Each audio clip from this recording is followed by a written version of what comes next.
에치! 에치!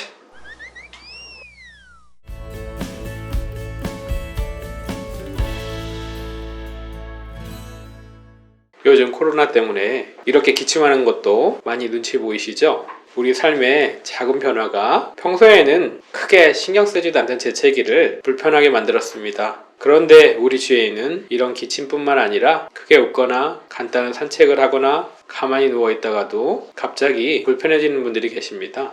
바로 요실금 증상이 있으신 분들입니다. 이 요실금은 자신의 의지와 상관없이 소변이 흐르는 것인데요. 누구에게나 생길 수 있지만 통계적으로 갱년기 여성들에게 가장 많이 발생합니다. 임신, 출산, 노화 등으로 요도를 받쳐주는 골반저근이 약해지면서 증상이 나타나게 되는데요. 요실금이 심한 경우 위생 문제뿐만 아니라 사회활동의 제약, 대인기피증, 우울증까지 정신적, 사회적 문제로 이어지는 경우가 많습니다. 부끄럽고 수치스럽던 생각에 환자분들은 더더욱 숨기고 싶은 병인데요. 실제로 요실금 환자들을 치료하다 보면 배우자조차도 요실금 때문에 힘들어한다는 걸 모르는 경우도 꽤 많더라고요. 요실금을 치료하기 위해서는 요실금의 원인을 정확히 판단하는 게 중요합니다. 요실금은 증상에 따라 세 가지로 나눌 수가 있어요.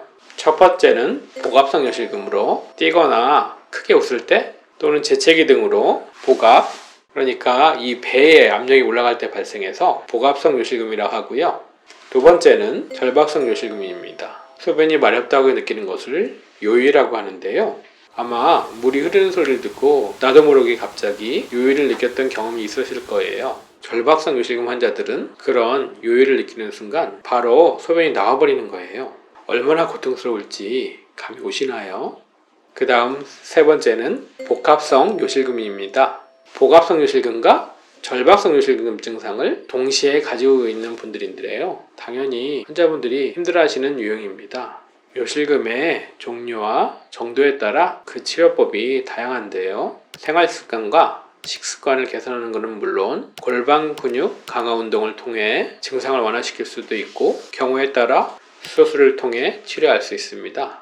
저 여성비뇨기과 전문의 소성민이 앞으로 유튜브를 통해 요실금뿐만 아니라 각종 여성질환들의 치료, 관리, 예방법까지 재밌고 알기 쉽게 알려드리겠습니다. 구독 버튼 꾹 누르면 요실금 걱정 확 날아갑니다. 다음 시간에 뵙겠습니다. 감사합니다.